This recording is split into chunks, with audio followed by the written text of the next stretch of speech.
राणा साहब, अगर देखा जाए पाकिस्तान पीपल्स पार्टी कहती है हमारा वजीर आजम आएगा, JUIF भी तैयारी करके बैठी हुई है, आप लोग ये कहते हैं 2/3 अक्सरियत हम हासिल करेंगे।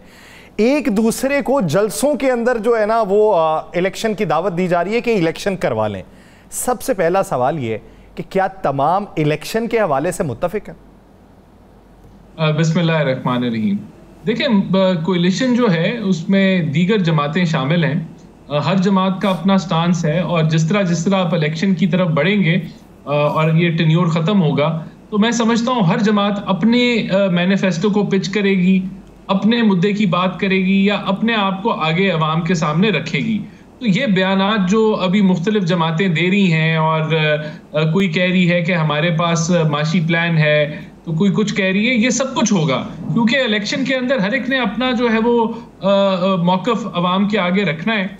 तो इलेक्शन तो देखें इंशाल्लाह नज़र तो यही आ रहा है कि अक्टूबर नवंबर के अंदर होंगे और ये चीज़ के कोई सीट एडजस्टमेंट होगी नहीं होगी अभी तक तो कोई इस चीज़ के ऊपर कोई फाइनल नहीं आया। यही लग रहा है कि अपना जमातें जो है वो अलहदा अपना मैनिफेस्टो लेके चलेंगी और हम तैयार हैं इसकी चीज़ के लिए। PMLN की तैयारी है कि वो अगर अकेले इलेक्शन लड़ेगी तो भरपूर तरीके से लड़ेगी और कामयाबी हासिल करेगी। जो 2/3 की बात है, देखें पंजाब में मिसाल के तौर पे हमारा जी राणा साहब, इलेक्शन की बात होती रहेगी। इलेक्शन के कुछ असूल भी होते हैं, सियासत के भी कुछ असूल होते हैं। आपने हमेशा बड़ी शाइस्तगी से बात की और बड़े तहम्मुल से सुना और बड़ी अच्छी गुफ्तगू। पिछले दिनों चौधरी परवेज़ इलाही साहब अदालत में पेश हुए, उनकी जो सूरत हाल थी, उसके बाद पाकिस्तान की सियासी तारीख में पहली दफ़ा चौधरी परवेज़ इलाही साहब की मिसिस जो है वो मीडिया पे आई, उन्होंने अपना एक वीडियो बयान जारी किया। मुझे याद है जब हमजा शहबाज साहब के आर्डर लेने होते थे कि हालांकि उन्हें पार्टी की तरफ से हदायत नहीं थी, लेकिन उसके बावजूद बतौर स्पीकर वो हमजा शहबाज साहब को सहूलत भी देते थे।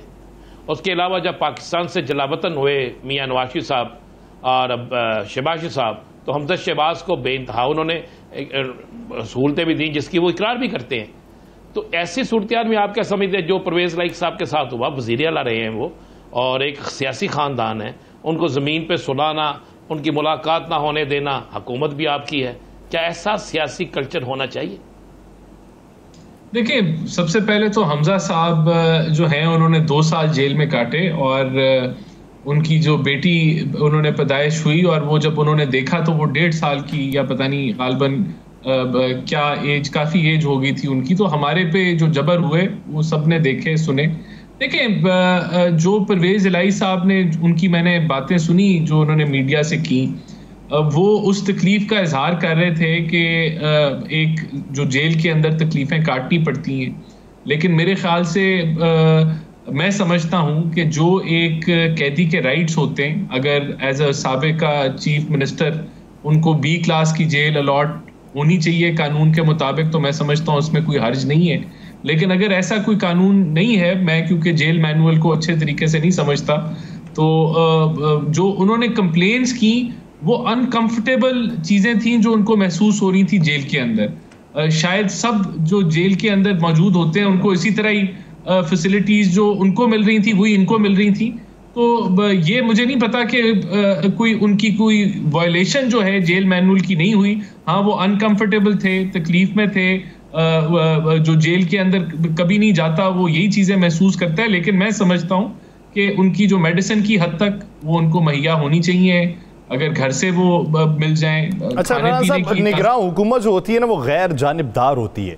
हम वज़ीर इत्तलात जो निगरान हैं उनके बयानात भी सुनते रहे जब उनकी गिरफ्तारी हुई कि इन्हें छुपने का शौक़ था, पकड़े गए हैं, अब भुगते हैं। ये जो चीज़ें हैं, इस तरह के जो बयानात हैं वो किसी एक पार्टी का टिल्ट ज़ाहिर करती हैं, यानी वो हुकूमत जो वफाक में बैठी हुई है उसका टिल्ट ज़ाहिर कर रही हैं। क्या निगरान हुकूमत को ऐसे बयानात ज़ेब देते हैं या उस वक्त बात कर ली जाती कि आईन और कानून की रोशनी में जो कुछ होगा वो देखा जाएगा? आप मुखालिफ बयान दे रहे हैं और ठोक के दे रहे हैं, क्या इस तरह करना चाहिए? नहीं, देखें, मैं समझता हूँ कि जो 9 मई का वाक़या हुआ वो भी निगरान हुकूमत की जो है वो ज़ेरे निगरानी हुआ और जब वो हो गया तो जाहिर सी बात है उन्होंने फिर उसके मुताबिक रिएक्ट करना है। निगरान हुकूमत अगर है तो लॉ एंड ऑर्डर को संभालना उनकी जिम्मेदारी है।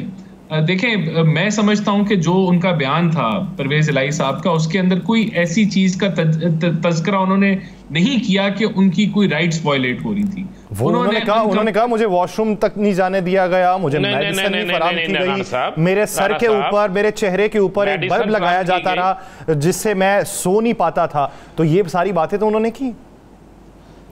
एक और यासर साहब एक और चीज देखें, पीआईसी में जिस डॉक्टर ने फोन उनकी बेगम को किया कि उनकी फाइल लेकर आ जाए, उस डॉक्टर को आप तो मैं कह सकता हुकूमत ने सस्पेंड कर दिया। वो पीआईसी का एक जुम्मेदार तरीन शख्स था। मुझे बताएं इसके बाद फिर क्या चीज रह जाती है?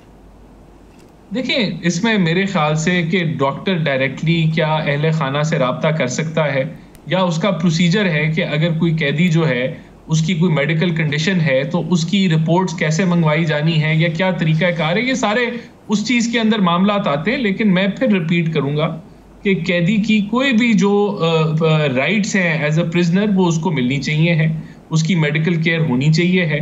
हाँ, ये चीज़ इस सवालिया इस पे निशान पड़ता है कि अगर वो कोई एक्स्ट्रा डिमांड कर रहा है कि उसका कंफर्ट लेवल बेहतर होना चाहिए क्योंकि वो साबका चीफ मिनिस्टर रह चुके हैं, तो इसको भी देखना चाहिए कि अगर साबका चीफ मिनिस्टर का कानून के मुताबिक कोई प्रोटोकॉल जेल के अंदर बेहतर है तो वो उनको दिया जाए। अगर नहीं है तो फिर मैं समझता हूं कि जिस तरह निज़ाम जो बाकियों के साथ है वही उनके साथ होगा, लेकिन ह्यूमन राइट वायलेशन नहीं होनी चाहिए, कोई नाजायज तकलीफ नहीं पहुंचानी चाहिए किसी को।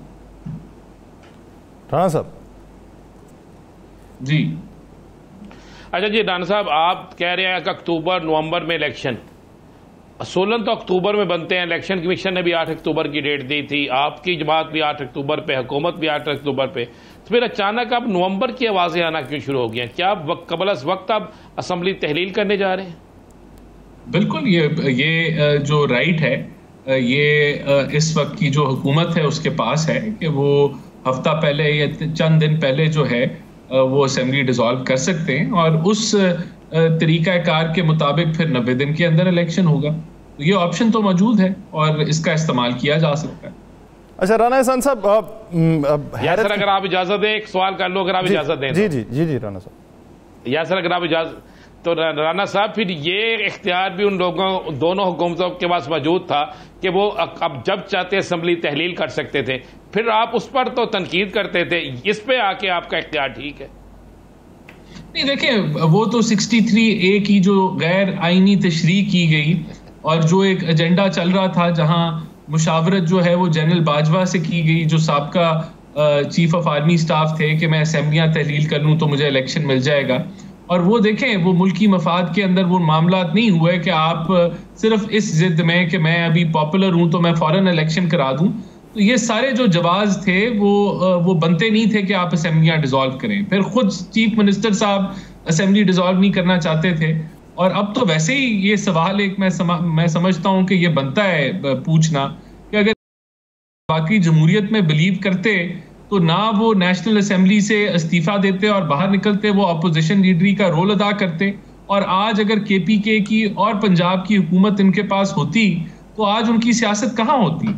तो ये सवाल तो बिल्कुल पूछना बनता है कि किस गैर जिम्मेदारी से और जिस तर्ज पे वो निकले कि आलमी साजिश, तो उसने तो उनकी सियासत को तबाह कर दिया। तो बेहतर ना होता कि वो असेंबलियों की सियासत करते जो जमहूरी रवैया है, तो आज शायद वो एक बेहतर जगह पे होते और मुल्क की सियासी मंजरनामा कुछ और होता। तो देखें, ये तो जो असेंबलियां डिसॉल्व की गई, अगर यही सिस्टम बन गया कि जिसको लगे जब पॉपुलर है वो असेंबली डिसॉल्व कर दे, तो फिर तो तबाह हो जाएगा, निज़ाम चल ही नहीं पाएगा। मेरा सवाल ये है, हमने मंजरनामा पाकिस्तान की सियासत में पहली बार देखा है कि सिटिंग अपोजिशन लीडर जो हैं वो अगले इंतखाबात में हुकूमत जो सिटिंग इस वक्त है उसकी जमात की तरफ से उम्मीदवार हो सकते हैं मुमकिन तौर के ऊपर। क्या पाकिस्तान में ये जो तर्ज सियासत है ये हमें बेहतरी की तरफ लेके जाएगा? फिर वो अपोजिशन वाला तो कॉन्सेप्ट तो खत्म कर देना सर। ये वाकई तर्ज सियासत जो है वो, ये तो अपोजिशन लीडर साहब जो हैं उनकी इंडिविजुअल ये फेल है और उनको अपोजिशन करनी चाहिए, डट के करनी चाहिए, ये उनका जिम्मेदारी है एज ए सियासी अपोजिशन लीडर।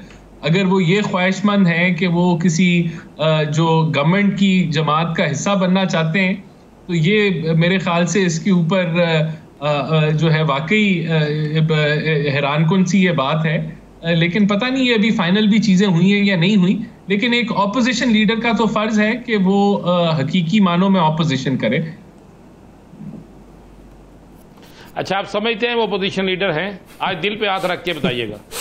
जी ऑपोजिशन लीडर तो है ना जी, जैसी भी ऑपोजिशन है, कमजोर है, मजबूत है। जो ऑपोजिशन लीडर होता है जिसे आप समझते हैं ऑपोजिशन लीडर होना चाहिए। मेरे इलाके में एक शख्स है, उसे हम कहते हैं जावेद स्पीकर। तो वो स्पीकर तो ना बन गया। नहीं देखें, ये ऑपोजिशन लीडर हमने नहीं मुंतखब किया, ये ऑपोजिशन ने किया है। और अगर किसी को ये पसंद नहीं है तो इसका सवाल तो पीटीआई से बनता है। राणा साहब, आप फिर आज खैर आप फिर सियासी हो गए ना, आपने वाहद अपोजिशन लीडर जो आपने मुंतखब किया है। नहीं देखें, ये मौका तो पीटीआई ने फराहम किया ना, जब वो असेंबलियों के इससे निकल गए, इस्तीफा दे दिया और कहा कि हमने असेंबली की सियासत नहीं करनी। तो ये सवाल तो ये तो पीटीआई से बनता है कि आपने जो है असेंबलियां छोड़ी और जो फिर बाकियात है फिर उसके अंदर से ऑपोजिशन ने उनको मुंतखब कर दिया, तो वो ऑपोजिशन लीडर है आज। चले, इसका शुक्रिया अदा तो पीटीआई को बनता है ना।